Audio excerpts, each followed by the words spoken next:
This bonus minisode was originally published in February 2022 for Patreon members only. This podcast contains descriptions of violence against children and adult language and is not suitable for all audiences. Listener discretion is advised.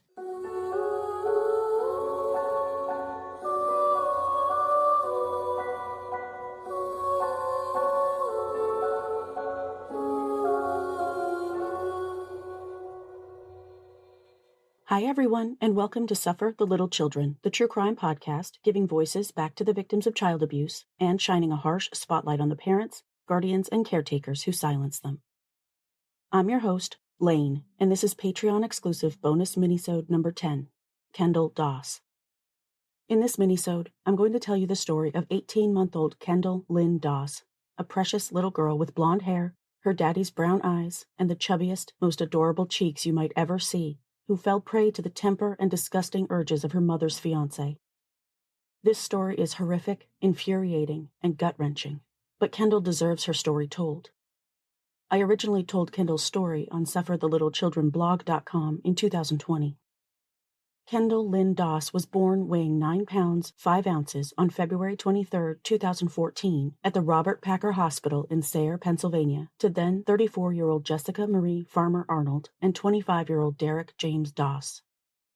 Although there was a 9-year age difference between them, both Jessica and Derek at one time attended Wyalusing Valley High School. According to Derek, the couple started dating at the beginning of 2012 when Jessica was pregnant with her third child. She was already the mother to a teenage daughter and a tween son. Near the end of 2014, Jessica and Derek broke up, and by 2015, Jessica was engaged to a man named Jeremiah Allen Cordell of Forksville, Pennsylvania. Jeremiah, who went by JC, was born on July 25, 1988, and by September of 2015, 27-year-old Jeremiah had earned himself a couple short stints behind bars, beginning in 2008, when he was charged with misdemeanor theft by unlawful taking, theft by deception, and receiving stolen property. He entered a guilty plea and was sentenced to 57 days of confinement. After a similar incident in June of 2010, JC was charged with misdemeanor theft by unlawful taking, receiving stolen property, corruption of minors, and conspiracy, for which he spent another 4 months locked up. In addition to the incidents for which JC was arrested and charged, he reportedly brought chaos and bad behavior with him everywhere he went. According to a source close to Kendall's family, several people told Jessica that JC had previously sexually assaulted a young boy, but no charges were ever pressed in the case. Jessica, my source said, ignored this information. My source told me, "Then he would try running over kids in the neighborhood. He's tried running over numerous kids in town." Despite her fiancé reportedly coming within inches of killing several neighborhood children, Jessica was unfazed. Nothing, however, would be more shocking than the offenses Jeremiah Allen Cordell committed on September 13, 2015. On that day, Jessica was at work while 3 of her children, a then 16-year-old girl, a 3-year-old girl, and 18-month-old Kendall, were in the care of her fiancé at their home on Hubler Street in New Albany Borough. When Jessica returned from work, everything seemed fine. She took Kendall with her to run some errands before stopping to eat at a restaurant. Afterward, Jessica once again left Kendall with JC while she dropped her 3-year-old daughter off at her father's home in Muncie Valley. During the trip, Jessica received a text from JC telling her that Kendall had vomited, but he had cleaned her up and put her to bed. When Jessica arrived at home, she peeked into Kendall's bedroom, where the baby appeared to be asleep. Satisfied that everything was fine, Jessica went to bed. On the morning of Monday, September 14th, however, the horrific truth would reveal itself. At around 6 a.m., Jessica got up to take a shower. When she tried to wake Kendall, she discovered that her daughter, who was tucked into her toddler bed wearing only a diaper, wasn't breathing. Kendall Lynn Doss was pronounced dead on the scene at just 18 months of age. According to a source close to the investigation, the same day Kendall died, Jessica packed up all of the baby's clothing and belongings and, according to what she told Derek, donated them to a daycare center. I'll repeat this for the ones in the back. This happened the same day Kendall died. The night after Kendall's death, a friend invited Jessica to the bar to careless whisper and DMX the night away, to which Jessica responded, "Who's gonna buy me my first drink, 'cause mama is broke?" It didn't take long for some to become suspicious that Jessica knew more than she told the police. It is important to note here, however, that Jessica has never been charged with any crime relating to Kendall's death. During an interview with police on September 14th, JC told investigators he fed Kendall dinner the night before, gave her a bath, cleaned her up after she vomited, and dressed her in a clean diaper before laying her on her bed, where, he said, she pretty much passed out. 2 days later, JC's accounts of the events of September 13th changed several times. One version was simply, "I don't remember." In another version, he told police that while taking Kendall for a bath, he accidentally dropped her on the steps. My source told me that the steps in question were, in fact, a full set of severely steep, hard wooden stairs, and that Kendall was not just dropped on, but thrown down the stairs. The same week Kendall died, both Jessica and Derek spoke with reporters, giving very different opinions of what they believed happened to little Kendall, who had been hospitalized the month prior to her death, which I'll get into more in a moment.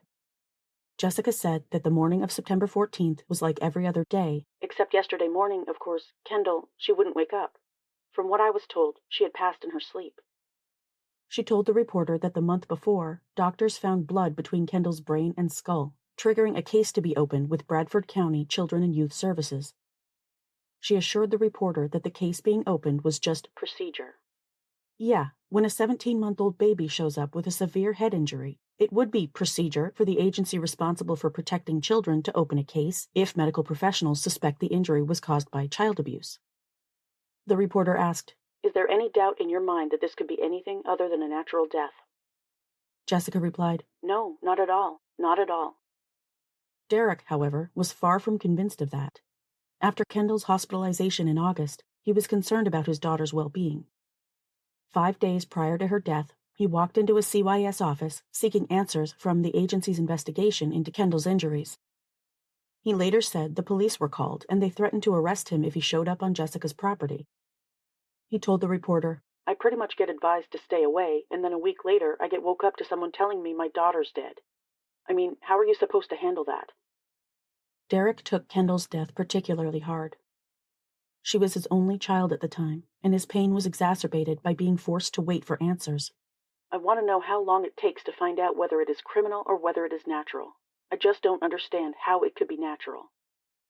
Kendall's funeral was held on Friday, September 18th at the Marriott Bowen Funeral Home in Towanda, Pennsylvania. Pastor Kitty Keller of the New Albany United Methodist Church officiated.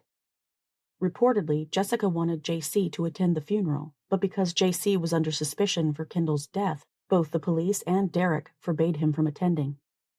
My source witnessed Jessica's behavior at Kendall's funeral, which raised red flags with several in attendance. She was full of laughs. You couldn't even tell that her baby passed away. She acted like nothing had ever happened. Kendall was buried in Bradford County Memorial Park Cemetery in Burlington Township. I was fortunate to have the opportunity to pay my respects to Kendall in person last summer and left a hand-painted rock for her. When Kendall died, Derek's brother, Dan, created a GoFundMe campaign to help pay for his niece's funeral, writing, "My brother, Derek Doss, absolutely cherished his daughter, and everyone who knows Derek knows he is devastated. His daughter meant the whole world to him." In later updates, Dan wrote, "A life taken too soon is one of the world's cruel tragedies. No parent should ever have to go through the nightmare of burying one of their children. I watched how much it devastated my parents when they had to bury Derek's twin sister years ago, and now seeing him have to go through that same gut-wrenching experience for his first and only child is every bit as heart-shattering." Shortly after Kendall's death, JC was arrested, but it had nothing to do with the baby's murder.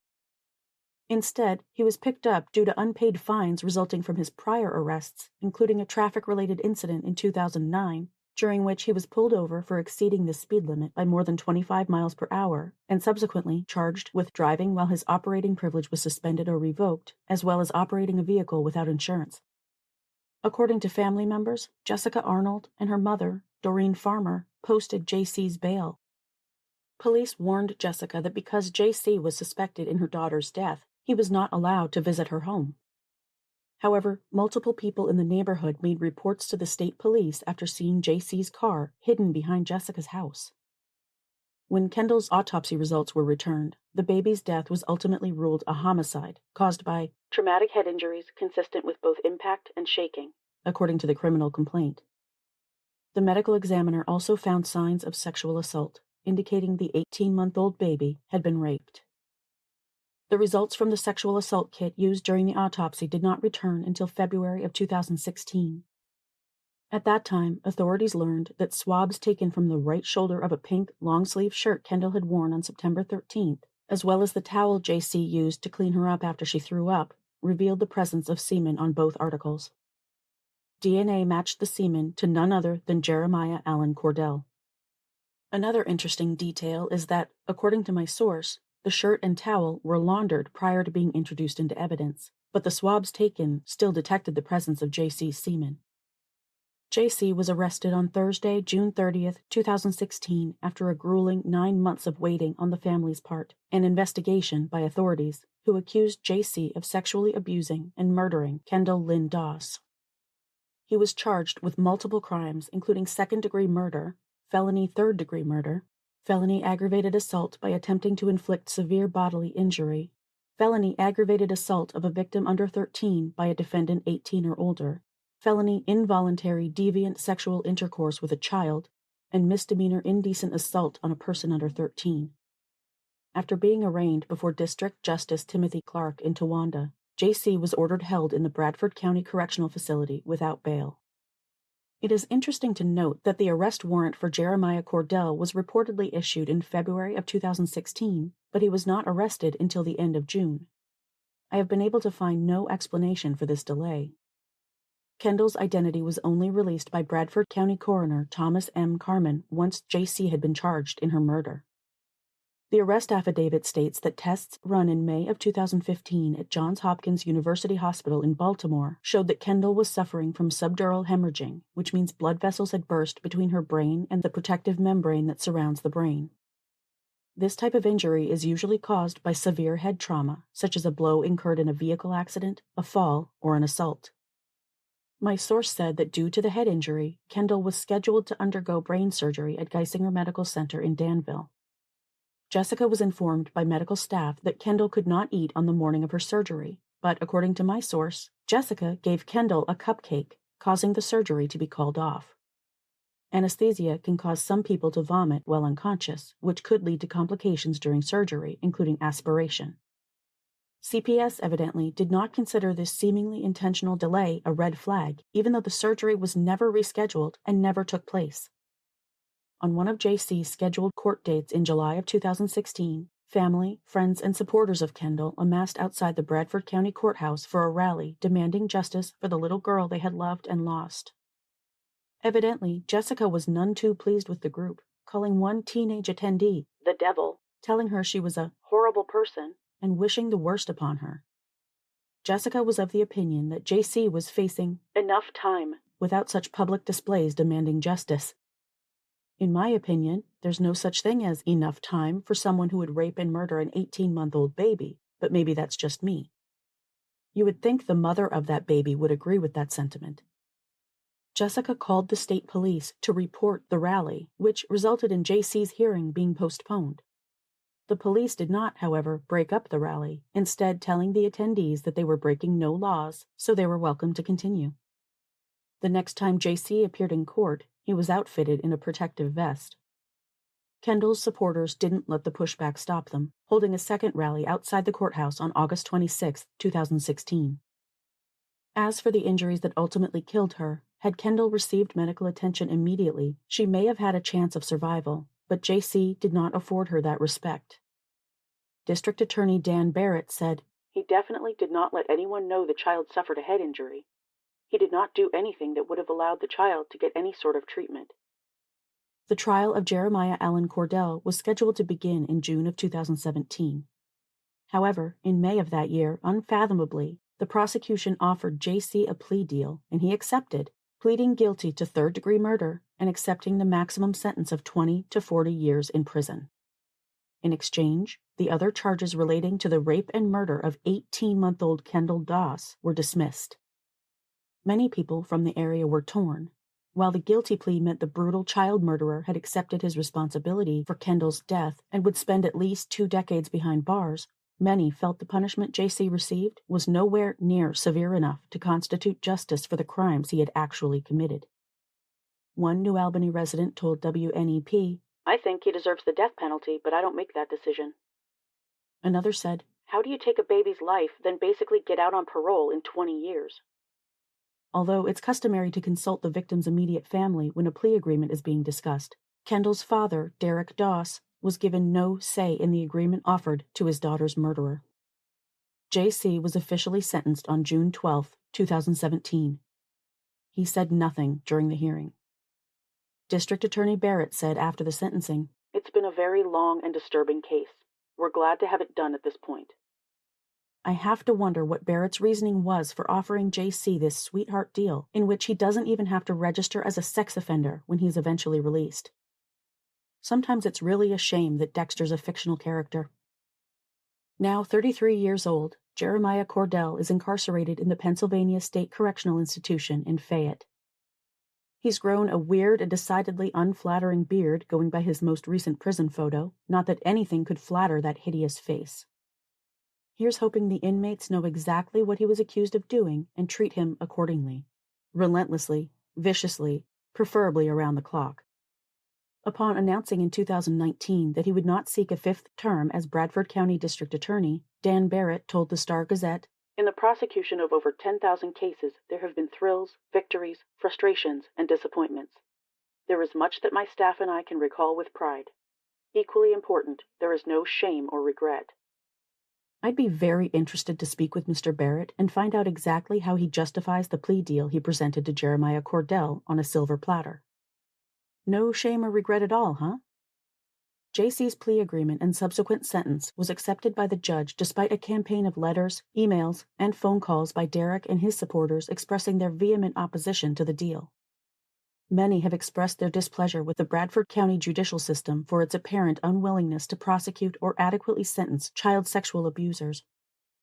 Jessica Farmer has run into a few spots of trouble in recent years. She was charged with misdemeanor false reporting of an incident that did not occur in January of 2018 after she reported to police that her vehicle had been stolen by an ex-boyfriend. She pleaded guilty to the charge and was fined around $300. A year and a half later, in August of 2019, she was caught speeding and fined a little less than $200. 10 months later, she was ticketed for driving without inspection and fined another couple $100. What's more serious than that, however, is that according to my source, CYS has removed Jessica's 2 surviving minor children from her home for various reasons several times since Kendall's death. Jessica's 3-year-old daughter was reportedly removed from her home shortly after Kendall's death after CYS was notified that Jessica was continuing to sneak JC into her house. In another instance, Jessica and her boyfriend at the time were reportedly using meth, and her son, then 16, tested positive for the drug, resulting in the children again being removed. To this day, Jessica continues to live in the house where Kendall died. Despite the suspicion that is near universal in the court of public opinion, she was never charged in connection with her daughter's rape and murder. My heart goes out to Kendall's sister, who is now about 10 years old and probably beyond confused, not to mention severely traumatized by what she has seen and experienced. Some members of the family believe JC abused her as well, and for that reason alone, I hope she is able to get into counseling or therapy to work through her inevitable trauma. In her mother's Facebook photos, she appears happy and healthy, so we can hope that's the case. Kendall Lynn Doss was a little girl who only experienced 18 months on this earth, but she lived her short life to the fullest. She loved butterflies, swimming, singing, and especially going to the park with her older sister and her babysitter, Samantha, who was around 13 at the time. Samantha said, "I spent every day with them when Derek and Jessica were together. I was always bringing them to the park. One of Kendall's favorite things to do was to go swinging with me." Although she was definitely a daddy's girl, the person Kendall was closest with was her sister, who again was 3 years old when Kendall died. About the 2 little girls, Samantha said, "They had a bond I've never seen before. You would always find the 2 together, happy as can be." Samantha also said about Kendall, "She was the sweetest little girl I have ever met. Her chunky little cheeks that could instantly make anyone smile. Her cute little giggles that we'll never forget, that replay in our minds daily. Her beautiful smile that could light up a room. She gave the best hugs, the kind of hugs that could make your heart smile, that could make your bad days good days. Let's not forget her slobbery kisses. I'd do anything for another smooch from her. I saw so much in Kendall. She was so intelligent for her age and was very good at getting what she wanted, as no one could say no to her cute little face. From the day they brought Kendall home from the hospital, we instantly connected. She wasn't just a little girl I babysat. She was like my baby sister, my heart, and most of all, she truly was my best friend. We were inseparable. Since the day after her father brought her home, he called me Mother Hen. I was always doing whatever I could for her, and doing my best to be a good role model for her. Everyone she met, she instantly stole their hearts. She was so precious. Our hearts will never heal. A part of all of us is missing without her here. Kendall's Uncle Dan commented on the GoFundMe page. The memories of Kendall Bug, as her grandmother calls her, will forever remain. Like her sweet little kisses on the tiny window as her grandmother left, or how she had the chubbiest baby cheeks with that intriguing scowl, just like her daddy when he was an infant. We all know she was always smiling on the inside. This little girl touched a lot of lives, and she will never be forgotten.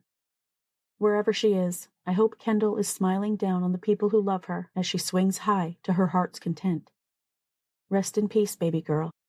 Your memory will live on forever. My sources for this minisode were the Star Gazette, the Penn Live Patriot News, WNEP, the Bowen Funeral Home, the PA Homepage, the Inquisitor, Small Joys, the Daily Review, and anonymous sources close to the family. That's it for this Patreon-exclusive bonus minisode. Join me next time for another story. If you like the show, please follow or subscribe to Suffer the Little Children on Apple Podcasts, Google Podcasts, YouTube, Spotify, Spreaker, Pandora, iHeartRadio, Stitcher, or your favorite podcast listening app.